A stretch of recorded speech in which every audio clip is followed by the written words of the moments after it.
Hello, my name is Maddie, or Books with Maddie, and today I'm showing you my favorite books on intersectional feminism.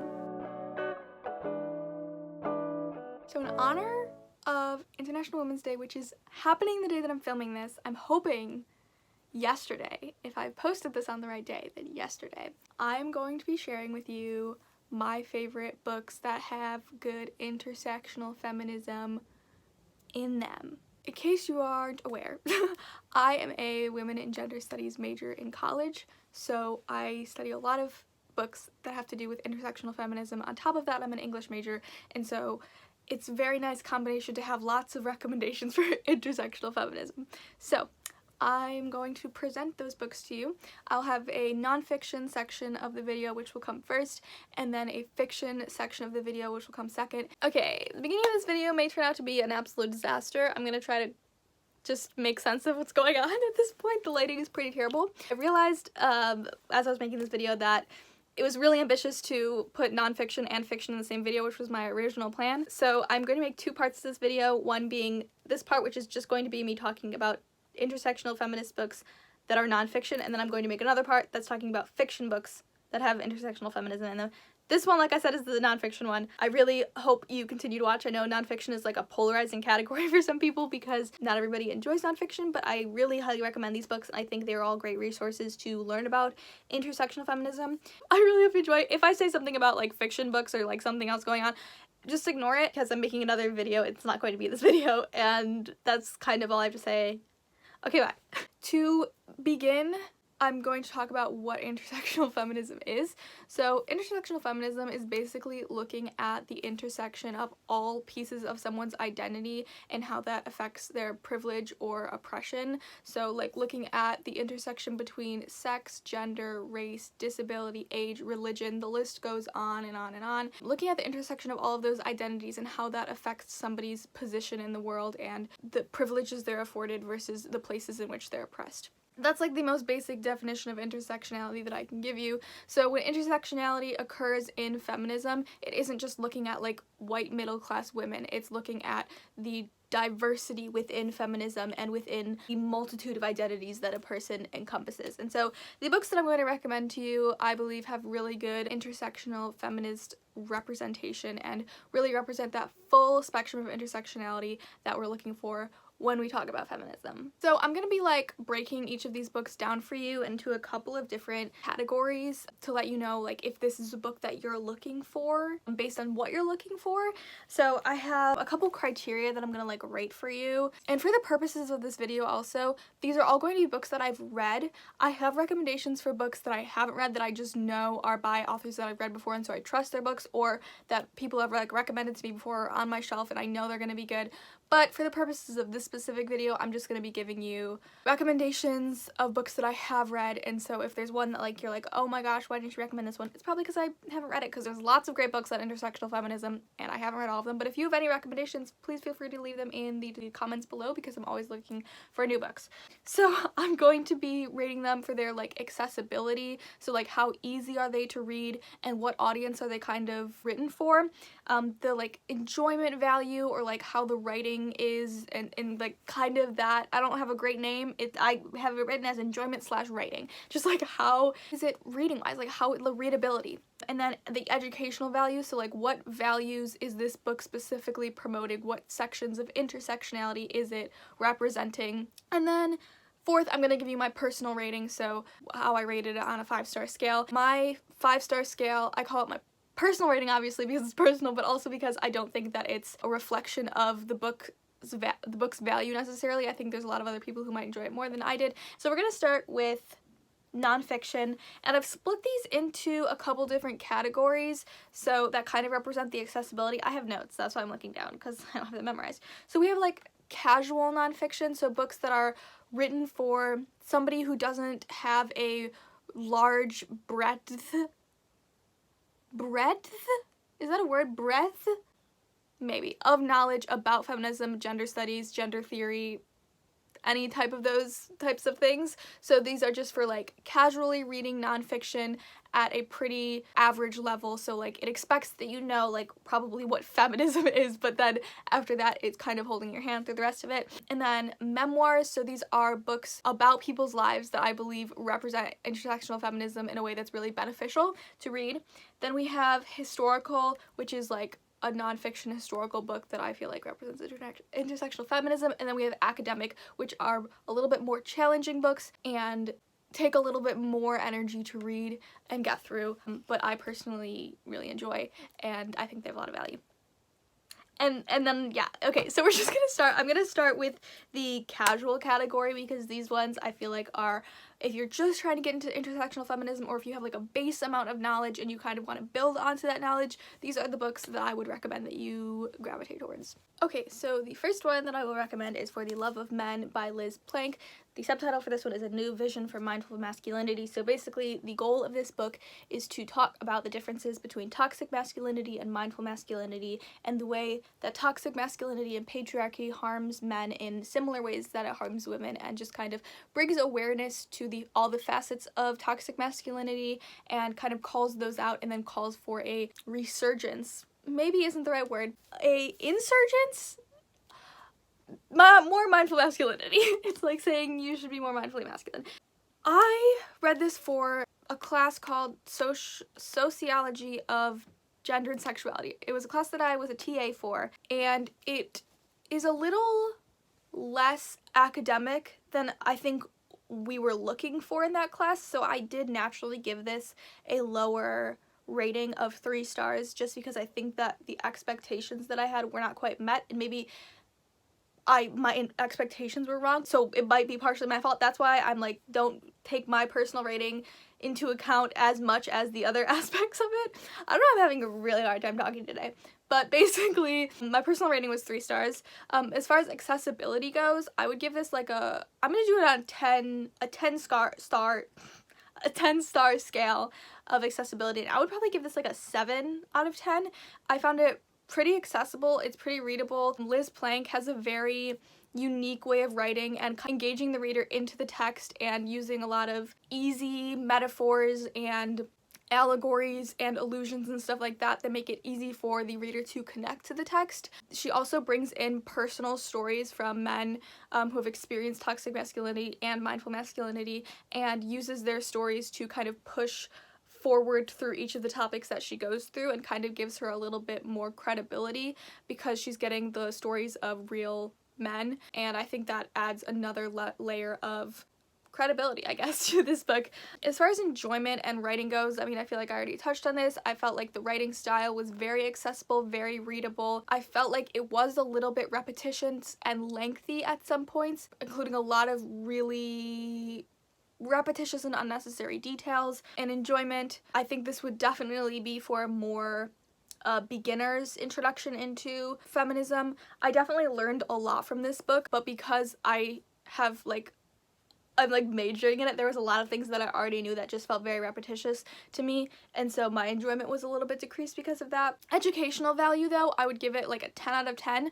I think it's very educational. I think everybody should be reading it at some point, at least excerpts of it. There are some really amazing points in here, and it is very well written. I would highly recommend this as like an introduction to masculinity studies, or just the differences between toxic and mindful masculinity. So yeah, that is something that I would definitely highly recommend. Okay, it turns out I only have 2 books that are just like casual, but some of the memoirs are a little bit more casual as well. So the next one that I have is Dear Ideola, or A Feminist Manifesto and 15 Suggestions by Chimamanda Ngozi Adichie.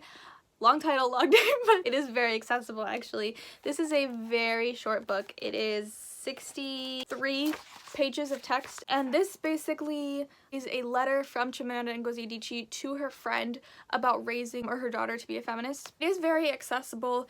It is really introductory and kind of nails down very clearly a lot of the main facets of feminism and intersectional feminism specifically. And so I really enjoyed that. I do have like a complicated relationship with recommending Chimamanda Ngozi Adichie because she does have a history of transphobic comments, and so I do want to always make the watcher, the viewer, you aware of that, because it is something that I obviously don't support and don't want to openly recommend. Chimamanda Ngozi Adichie has done a lot of amazing work with writing, and so I don't think we can fully discount the value that she provides in these books. I definitely think that this one is especially recommended because of its accessibility and its short length, and so accessibility, I mean, that's like a 9 out of 10. But I do think she misses a lot of important aspects of this, like she's focusing on raising a daughter to be a feminist, but doesn't really talk about raising a son to be a feminist, and in some ways it's more important that men learn feminism from that young age. And so enjoyment in writing, it's complicated. I mean, the writing is fairly easy to get into. There are some parts where you kind of have to read it a couple times to like fully understand, because Chimamanda Ngozi Adichie is a very intelligent woman, and so she writes very well, and sometimes it just takes a little bit to like fully digest. Educational value, obviously I think this book has a lot of educational value because it talks about like the main values in a very clear way of intersectional feminism. My personal rating for it is 4 stars, I believe. Yeah, 4 stars. It's like 4 stars because I don't know how to feel about Chimamanda Ngozi Adichie as a person. 5 stars for its like actual value. There are some things in here that like I feel like are a little outdated, so maybe like 4.5. I don't know. I'm confused all the time. Okay, the next book I feel like is a really good intersection between casual reading and memoir, and that is Fun Home by Alison Bechdel. This is a graphic novel, and it is a memoir of Alison Bechdel's life. If you don't know who that is, she is the inventor, creator of the Bechdel test, which is basically a test that you can apply to any piece of media, so literature, TV shows, movies, things like that, which states that if, now I'm going to say this in my own words, but I'm going to probably post a definition here just to make sure, that asks the viewer to notice if there are 2 women speaking to each other and their conversation focuses on something that is other than a man. And there's a surprising amount of movies that do not pass this test at all. That's just an interesting tidbit about Alison Bechdel. This book specifically catalogs her kind of coming of age, personal journey, history, and specifically her relationship with her father who died. I have a really hard time with graphic novels for some reason. They are just not for me, but I think that they could be really accessible for other audiences who do enjoy graphic novels. So as far as accessibility goes, I'd probably give this like a 7 out of 10. Accessibility in the style, I think it's a very accessible style. As far as the writing goes, I didn't find it like incredibly engaging, so that's why I took it down on accessible a little bit. But honestly, like, that's also goes into personal rating. So, like, you know, and also it goes into my personal bias against graphic novels. So, like, I don't know. Educational value, I think this is a really important story of coming out, because Alison Bechdel is a lesbian, and so it talks a lot about her coming out journey and the different facets of that. And so I think that's a really interesting aspect. I read this for a class on gender and sexuality in literature. I think that was the class I read it for, and it does really dive into different facets of gender and sexuality in a really interesting way. I would say this is possibly more accessible than some of the casual books that I talked about because it takes like a personal story. And so this is also another really great baseline book to introduce you into some more of the elements of gender studies that have to do with like sexuality and stuff. I'm going to talk about the next 2 memoirs in kind of one section. These are my top 2 favorite memoirs of all time. They are Becoming by Michelle Obama and Laughing All the Way to the Mosque by Zarqa Nawaz. Becoming by Michelle Obama, I feel like pretty self-explanatory. It's Michelle Obama's memoir. 5 out of 5. Accessibility, 6.5 to 7 out of 10, maybe? I don't know. She does have a version that is specifically written for young adults that I would recommend more if you struggle with nonfiction and memoirs. I haven't read it, but I would just assume it's a little bit easier and more accessible. Memoirs are definitely something that I struggle sometimes to get into and to find like really engaging, and so that's why my rating is kind of low for that, but I think that also goes into my personal bias, so I don't know. Educational value, a 10 out of 10. Educates you about Michelle Obama, who's the most, I have a personal bias for Michelle Obama also because Michelle Obama is my favorite person ever. Educates you on Michelle Obama about politics, government, race, gender, like, so many things. I think there's a lot of emphasized aspects of sexism and racism because Michelle Obama was such a giant, and is such a giant figure. What is the word? Like, not celebrity, like, famous figure. Historical figure? No, because she's still alive. I don't know. But because she is such an accessible household name, you can really see the emphasized sexism and racism that she faced because she's hearing everybody talk to her. And so I think this is a really great first-hand story of the ways that intersectionality applies to someone's life. Next, I'll talk about Laughing All the Way to the Mosque. This was one of my top 10 books of 2021. I absolutely loved this book. I read it for a class on women and global religions. It follows the author's journey of being a practicing Muslim in Canada and kind of the struggles of the racism, and kind of it takes readers through the events of 9/11 and how that affected a Muslim family living in Canada and kind of what that did to their lives. It's so good. Accessibility, 10 out of 10. Enjoyability, 10 out of 10. Writing, readability, 10 out of 10. This is one of the most engaging, hilarious, educational memoirs I've ever read. Non-fiction books I've ever read. Books I've ever read. I can't talk about this book enough. I so highly recommend it, and it really captures all of the facets of intersectionality and like shows you them firsthand from a memoir, which is why I always recommend memoirs when talking about intersectional feminism books, because you can practice the theory, you can learn it, but reading memoirs about it really gives you that experience. Then we have one book that's like historical category, and that is Hidden Figures by Margot Lee Shetterly. I absolutely love this book. I gave this 4 stars. It is the story of the 3 women who worked for NASA who helped make some of the fundamental calculations for several of NASA's like space accomplishments. This is another one where I feel like lends the reader to the experience of these different identities of like Black women who experienced a lot of both sexism and racism, and so you can see the intersection of those 2 identities a lot in this book. Accessibility, I would say between 5 and 6 out of 10. The one thing that I found about this book that wasn't too accessible is like the sheer amount of scientific and mathematical language that I am just not able to understand and that I don't know about, so like I can't connect to it in any way. It's written a little bit like clinically, and so there are a lot of things that just flew right over my head because I'm not a mathematician, I'm not a scientist in any way, and so that's where I think the accessibility is falls apart a little bit. Educational value, probably like 8 to 9 out of 10. You get historical education and education on intersectional feminism.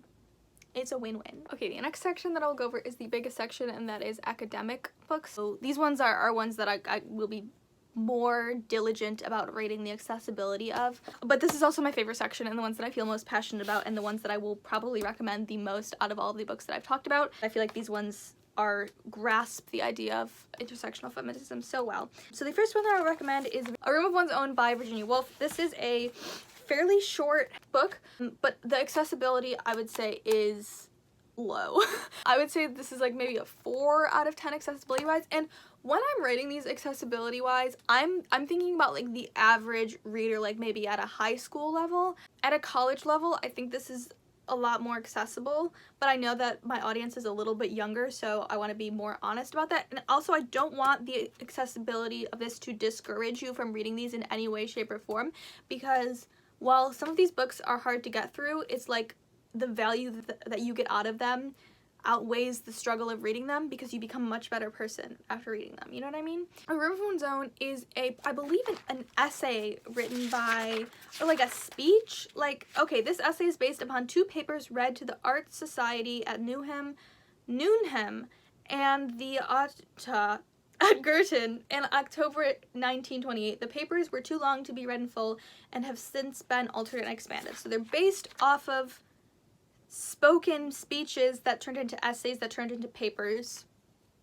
Virginia Woolf is one of my favorite authors of all time, and she writes about the intersection of class and gender in this, and it's really interesting because it is written from such a different historical time period than we currently exist in. We can kind of see the ways very clearly that education and class and the intersection of that with sex and gender has changed and the ways that it hasn't. Because a lot of what she talks about is women's accessibility to education and women's accessibility to financial and creative freedom. And so the basis of this is, in order for, I don't remember what the exact quote is, basically along the lines of, in order for a woman to succeed, she needs money in a room of her own, and that is the only way. I wish I knew the exact quote. I'll put it up here because it's important to know, but that is one of the most famous, I feel like, quotes from Virginia Woolf, and possibly like in feminist literature. It basically talks about the ways that women cannot gain freedom without these very two unrealistic ways for women to gain freedom, which is money, which women were not allowed to possess, and a room of one's own, which also women weren't really allowed to possess because they were seen as property. Oh no! Next, we're gonna talk about Women in Power by Mary Beard. This is another little short guy, and I would say this is pretty accessible. I would say 7 out of 10 because of its length, and because I believe Mary Beard is just like very good at making difficult concepts a little bit easier. This one is a lot more historically founded than probably any of the other ones, in that, I mean, Virginia Woolf like is historical because it was written in a different historical time period than we're in now, but this one like uses history as the basis for its argument about women in power, which is really, really interesting. It goes like all the way back to like ancient Greece and Rome, and then talks about how that applies to like our day-to-day. I really want to reread this because when I read it, I didn't have the grasp on intersectional feminism that I do now, and so I think there were a lot of like things in here, historical things in here, and a lot of women that were mentioned and stuff like that that I hadn't heard of at the time, and now I have a different understanding, and so this is something that I'd really like to reread, and it's so short that it would be very easy to reread. I read this in like an hour. It is very accessible, very easy to read, and very interesting. Have I been rating these? Accessibility, I definitely did that. Personal rating was 4 stars. I don't remember exactly why, but that's what I have written in my notes. And educational value, 9 out of 10. It's very, very good. I mean, probably 10 out of 10. It's pretty much all just like education value, historically founded theory, and yeah. Okay. Next we'll talk about Bad Feminist by Roxane Gay. This is a collection of essays by Roxane Gay. I feel like Roxane Gay is one of the most prolific intersectional feminist writers of our time, and this is probably her most famous work, I would say, ? I think that would be a true statement. I can't think of another one that's more famous. I don't know. Don't quote me on that, but it feels true. Unfortunately, I only gave this 3 stars, but it's still something that I really like to recommend, and I'm about to reread it for a class that I'm taking in Black Feminist Thought. I'm about to reread it. I read this a couple years ago. Roxane Gay does something very unique in her writing where she uses a lot of pop culture references in order to ground the reader, but I didn't know a lot of the pop culture references because I live under a rock. And so if you don't know the pop culture references, it's really hard to connect to what she's saying. I think that's probably the main flaw of this book. I'm gonna reread it, and then I'll have more coherent thoughts on it, and it'll be in a wrap up at some point. I think her the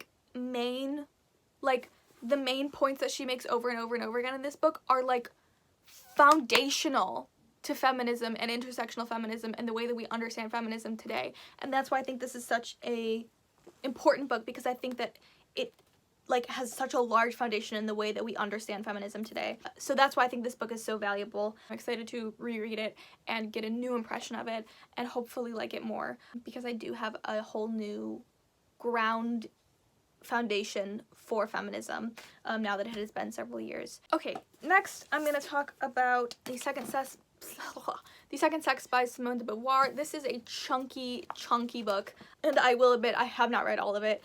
That would be incredibly impressive, and I wish that I could say that I have. This one is, I would say, probably the least accessible out of all the books that I'm going to talk about in total today. It is philosophically very dense, and I read lots of excerpts from this for different philosophy and gender study classes, but I've not been able to read the whole thing. I mean, the writing in itself is just so small, and it is so dense. It is very dense. That isn't to encourage somebody not to try to read it, because what I've read of it has been incredible, and I would love to someday conquer this book. Right now I have not, but I still wanted to talk about it because this is one of the most foundational feminist texts, and not recommending it would feel like wrong, because Simone de Beauvoir has come up with some of the most foundational facets of feminist theory, such as the concept of women being the second sex, and they have worked to build onto gender theory in really foundational ways. And so I wanted to definitely pull this one out and talk about it because it is very foundational. The next two I don't have in my hands. I have them, they're just in a different room, and I don't want to move, but they are two that I would definitely highly recommend. And the first is Ain't I a Woman by Bell Hooks. This one I haven't fully read yet. I'm currently reading it for my Black Feminist Thought class, and Bell Hooks is one of the most prolific writers I've ever read. I think she's very accessible. I would probably give her a 7 to 8 out of 10. Definitely an academic text though, maybe like a 6 actually out of 10. I forgot what the scale that I'm rating this for, and it's like high school, or like, it's very historically heavy, and so it can be a little bit dry sometimes. I found it absolutely fascinating, but also I'm a giant nerd, so like that's not the same experience for everybody. Compared to a lot of other academic feminist texts, I would say Bell Hooks is one of the most accessible, and that one has like incredible insights into the way that sexism and racism function in American society. It's blowing my mind right now. I'm currently reading it and it's absolutely blowing my mind. And the second one that I don't have with me, because it's also from my Black Feminist Thought class, so it's in my backpack in the other room, is Sister Outsider by Audre Lorde. One of the most phenomenal essay collections I've ever had the privilege to read. 5 stars out of 5 stars. Audre Lorde is one of my favorite writers, one of my favorite people to read, an amazing poet. Ugh. Okay, what can I say? She's the best. Like, reading her is a life-changing experience. The accessibility, I would say, is on the tougher side of accessibility, maybe a 5 out of 10, only because the way that Audre Lorde writes is so incredibly unique. She writes very poetically and in a lot of metaphor, and she kind of invents her own uses of the language that we use today. She kind of invents her own way of speaking and redefines certain words, and it's like hard to keep up sometimes, but highly recommend. Please read Audre Lorde if you haven't. That is, I mean, she is like one of the most, I keep saying all these people are one of the most foundational like feminist writers of our time, but like, she is. Okay, now we're going to talk about my most recommended book about intersectional feminism literally ever. This is one of my favorite books of all time, potentially my favorite book of all time, definitely my favorite nonfiction book of all time. Like, in my top 5 books, I just pushed my camera, in my top 5 books of all time that I've ever read, ever. So this is Sensuous Knowledge by Mina Salami. The lighting just got really bad right when I was talking about my favorite book. Sensuous Knowledge by Mina Salami is a subtitle, A Black Feminist Approach for Everyone. I don't even know how to eloquently talk about this book. It's fairly short in length. I would say the accessibility is 6.5 out of 10, and it basically walks the reader through what intersectional feminism really means, what Europatriarchy means, what all of these things look like, and then makes that for everyone. Like, just helps readers to understand what exactly that means for you as an individual, and really nails down the most important concepts of intersectional feminism. This absolutely changed the way that I look at feminism, at intersectional feminism, at Black feminism, at gender theory and queer theory, and all of the different facets of being a women in gender studies major. Absolutely shifted my perception of the world. Like, this book, when people say books that change your life, you're like, what does that mean? This one, this is what it means. This book absolutely changed my life. I will never be the same. If you take anything away from this video, it is read this book. Like, please.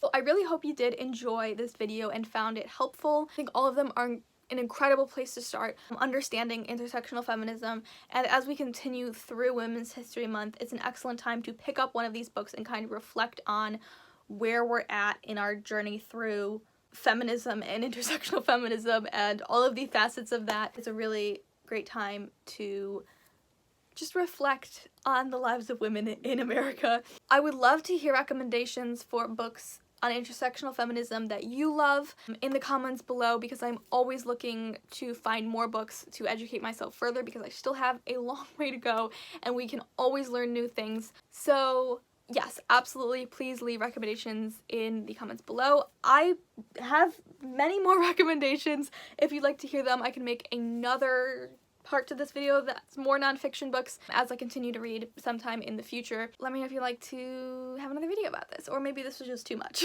Either way, I really hope you did enjoy and you learned something new, question mark, from this. With that said, that is the end of this video. Thank you so much for watching.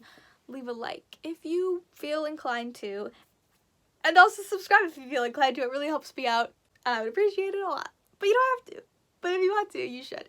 Anyway, thank you for watching. I hope you have a great day. I hope you have a great week. I hope you have a great life. And I will see you very, very soon. Bye-bye.